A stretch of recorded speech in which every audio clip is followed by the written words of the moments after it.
Ray, this is what Giovanni Trapattoni was appointed for, to lead Ireland back into a major tournament. Absolutely, there's no doubt about it. You know, I remember sitting down with him and he asked the question, what's the expectation? And we want to get you a tournament again, that's what we want. You know, we've been finishing fourth, finishing third. In my opinion, I think we lost that winning feeling. And certainly he's brought that back. When you look at the record that he's got, 24 games that were played competitively, we've only lost 2. So certainly he's done something different. And now that we're in Poland, Ukraine next year, he's done what he's supposed to have done. Apart from qualifying, what is the big change in this team compared to 4 or 5 or 6 years ago? I think it's the camaraderie. Even tonight, you know, even when I seen when they won the game and they were in the middle of the pitch, it wasn't like 5 or 6 of them were congratulating each other. There was little pockets, which some can happen. This was a collective. This was every player, even ones that weren't in the current squad, like Darren Gibson was out there amongst others, Kevin Kilban, and they were all in it together. And that's what I found in the matches that I've been around the players, particularly away games. When you're on the planes with them, you do get a different sense with the players that they really believe in each other, they trust each other. And I think that's came across loud and clear. And when you've got that, you'll get into games, even when you're not playing well, but if you stick together, you know you can get a result. And that was proved, particularly in the game against Russia, where we could easily have lost that game 3 or 4. But somehow we contrived to walk away with a 0-0 draw. When you first met him nearly 4 years ago, before he was appointed to the position by the FAI, you would have known about his record, as a standing record, mainly in Italy. But you also knew that he was a winner, and that came across from day one when you spoke to him.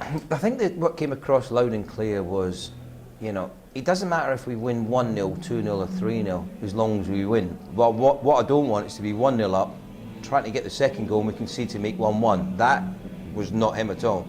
He wasn't for that. And he actually said, you know what you're letting yourselves in for. That's the type of manager he was. But we were at the stage where we needed that mentality. We needed someone to come in who was going to organise, get the players believe in each other, and start winning the game. Start, you know, going into matches where the opposition were thinking they're hard to play against. We're not going to get too much out of Ireland today. And I think that's been proven with the fact that in this campaign we played 10 games, we only conceded 7 goals. In the last 10 matches that we've been involved in, we've only conceded 2. Now, I don't think there's any other team in world football, never mind European football at international level, who could have a record like that, which means you're very difficult to play against. You could say we're not easy on the eye. Yeah, you perfectly accept that. There's times when we don't play as well as maybe we could, maybe we don't hold on to the ball as well as we could, but football's a two-sided game. It's what you do when you've got the ball, and particularly what you do when you haven't got the ball. And we're probably as good as anyone when we haven't got the ball, upsetting the play, getting numbers behind the ball, players getting blocks in, and we've got a very experienced goalkeeper who doesn't make too many mistakes. There are similarities between now and what happened back in 1987 with the manager and the players and the style of football. That got the team to Euro 88, which was the most historic breakthrough ever in Irish football, because of what it led to that summer and also in the years to follow. This may not have the same emphasis, but it's still very important. And I think it has got the same emphasis, and I'll tell you why. And I think a lot of the players will tell you, the current players will tell you, why did they take up football? Because there's such a diversity of sport in Ireland. The Gaelic is probably number 1, and then soccer and rugby at that particular time probably vying for number 2.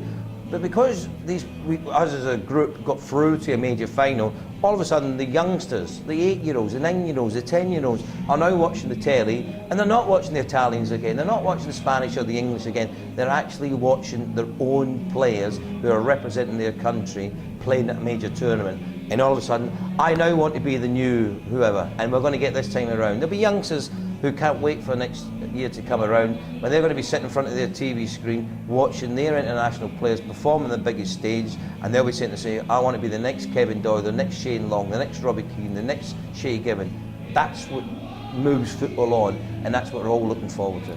They'll go in as fourth seeds in the draw in Kiev on December the 2nd. Can they surprise a few teams next June in Poland and Ukraine? I'll tell you what, we could end up with the same situation we had in 1988, where the group can consist of Russia, Holland, England and ourselves. I mean, that's the way the groupings could be. I mean, but that could happen.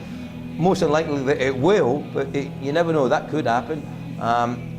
Listen, at this stage, I am just delighted we're there, first and foremost. You know, we've waited this part of, 10 years to get ourselves into this position. So it's been a long time in coming. We've got to reflect on what we've done to get there, how we can improve upon it. We'll be looking at the squad. We'll be looking at who can break into the squad. But you mentioned something earlier on, Paul, which is a very vital point in my opinion. You talked about Jack Charlton and you talked about Trapattoni and the similarities. They're very loyal. They're very loyal to the people who got them there in the first place. They believe in the family atmosphere that they've created, the structure that's been in place, and they're loath to make changes. And I can see that being very similar to Giovanni Trapattoni. But if I'm a player playing in England or wherever I'm playing in the world at the moment, and I'm not in that 23 at the moment, I'd be doing everything in my powers for the next few months to impress the manager to say, I want to be in your 23. It's up to the players outside the squad to prove they're good enough to get into it, not the other way around at the moment. Who could shine for Ireland next summer at the finals? What player could just make Well, I think even impact? when you look at Aidan McGeady in recent weeks, and obviously his form in Russia's improved, he looks leaner, fitter, stronger than probably did before. He's still got parts of the game he has to develop, but he's still young enough to do it. But the bit likes of Seamus Coleman coming through. The starting 11, and we've seen it many times, the starting 11 when it comes to qualification isn't always the starting 11 that goes into the competitive games when you come to the tournament, because players are out of form, players get injured, and the manager has to move things on. But what he will be doing, no doubt, Mr. Trapattoni, in the next few months, is looking at the fringe players, giving them their opportunity, giving them some caps and some self-belief that they're good enough to be part of the squad. So I think the balance of the squad's good. I think from youngsters to the older players, and they're not that old. You know, they're still talking about players at 31, 32. Not in my time where we were looking at 36, 37, maybe upwards that was playing in the or certainly in the squad at that particular time. So there's a good blend in there, but most importantly, there's a good mix. And I think the players got on well together. Tell us, what's it like for a player to go to a finals for the first time? It must be really exciting. It must be the pinnacle of your career. Well, that's a very good question. I remember when we went to Germany in '88, we had a clue what we were doing. I mean, it was just off the wall stuff. You know, you're here one minute, you're getting on the bus, and you're going to your next destination, and you're off to your next one, and it's like, what are we doing here? We were clueless. It was a great adventure, and it'll be an adventure for all the players who haven't been to a major tournament before, and for the ones that have been, because they know they've got no time left. You know, this is it. You know, they want to finish their career on the high. They want to sit back and reflect, as we all do. When we finish, we look back in the highlights of your career. You don't look back at the lowlights. You don't turn around, oh, remember when I played really badly there, or we got beat there. You want to remember the good times, the good memories that you've got in place in your mind, and that's exactly what all the players will be thinking about. So the older players can't wait for a second crack at it, and the younger players have never been there before. It will be the thrill of their life. And you put the ball in England net that day. Ireland won 1-0 against their own play, but nobody remembers it was against their own play. Ireland won 1-0 and put them on the road to almost getting to the semi-finals. That was a huge, well, when you think about it, it was a huge week. I mean, the games were fitted in so close together. There was not a lot of time between the first to the second to the third game. Completely different now with the group stages, and then you go through to the next round. So you get a longer time to rest and prepare for the upcoming fixtures. But it was just an amazing time. I mean, when you look back, we beat England, maybe we should have lost. We drew with Russia, we should have beat them. And we drew with, we lost to Holland, we probably should have got a draw. So when you work it out that way, probably the points that we ended up was probably a reflection of how we played over the 3 games. But it's what ifs in football. What if we drew with Holland and we went through? What if in 1990 we played against Italy and Niall Quinn's header went in when Walter Zenga made the save at 0-0? We could have won maybe that year, maybe went on to win it. What these players don't want is to finish their career saying, what if? They've got to seize the moment, seize the opportunity, and I fully expect them to do it. There's one final thing you'd say to the players between now and next year. When they go, is just go out and enjoy it, or is there one sort of mantra you'd have? There's no other phrase but enjoy it.